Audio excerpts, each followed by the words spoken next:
સપના હતી જેવી રૂપાળી અને મીઠા બોલી કે સૌને વાલી લાગે છે. ઘરમાં તે બધાથી નાની ને લાડકી.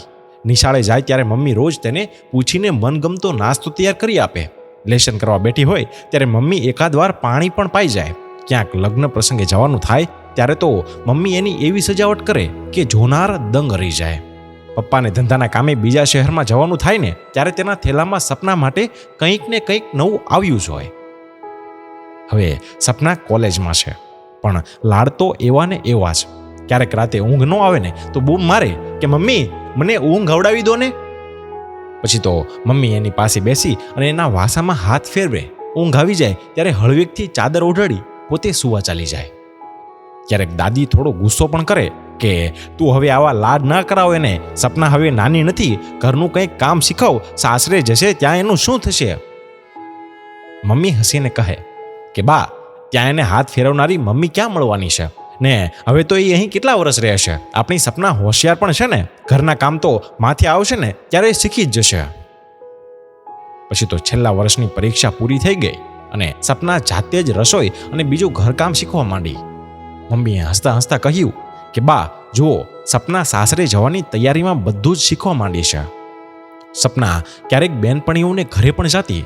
એમાં એક દિવસ થોડા નવા કપડાં થેલામાં ભર્યા અને કીધું કે મમ્મી, રશ્મિની દીદીના લગ્ન થવાના છે, મારા ડ્રેસની ડિઝાઇન એને ગમે છે, એટલે દરજીને ત્યાં હું બતાવવા લઈ જાઉં છું. એમાં 4 દિવસ પછી તે રડવા લાગી કે મમ્મી, મારાથી એક મારી બેનપણીનો ફોન ખોવાઈ ગયો છે, તેને ઘરમાં ઠપકો મળશે, પણ તમે મને 8,000 રૂપિયા આપો તો સાંજે હું એને નવો લઈ દઉં. એની મમ્મીએ એને પૈસા પણ આપ્યા. એમાં સાંજે 8 વાગ્યા સુધી તે પાછી ના આવી. બધાને ઉચાટ થવા લાગ્યો. પપ્પાએ ફોન પણ કર્યો, પણ સપનાનો ફોન બંધ હતો. એની બેનપણીઓને પણ પૂછી જોયું. એમને એકે જણાવ્યું કે એ તો સુરેશ સાથે અમદાવાદ જવા નીકળી ગઈ છે, ત્યાં જઈ અને લગ્ન પણ કરી લેવાની છે, એમ મને એને ફોનમાં કહ્યું હતું. પછી તો પપ્પા અને એનો મોટો ભાઈ પોલીસમાં નોંધ લખાવવા પણ ગયા. મમ્મી ગુમસુમ બની સીટી પર બેસી ગયા. મગજમાં વિચારોનો વંટોળ ચડ્યો કે મેં એને સાચવવામાં શું ખોટ રાખી હતી. મારી પાસે ખોટું બોલી અને કપડાને પૈસા પણ લઈ ગઈ, પણ જો એને કીધું હોત ને તો નાતમાંથી રાજકુંવર જેવો હું મૂર્તિઓ પણ એને ગોતી દેત. અને એ વિચારોએ એનું ચેતન હરી લીધું. સીટી પરથી ખાલી ખોળિયું નીચે પડી ગયું. અને બીજી બાજુ ગાડીમાં થોડાક જ મુસાફર હતા અને તે પણ સુવા લાગ્યા. પછી તો સુરેશે બાટલી કાઢી અને કીધું કે સપના, મારા મગજ પર ખૂબ જ દબાણ છે, હળવું કરવા હું થોડું પી લઉં, અને તને ફાવે ને તો તું પણ પી લે, આલે.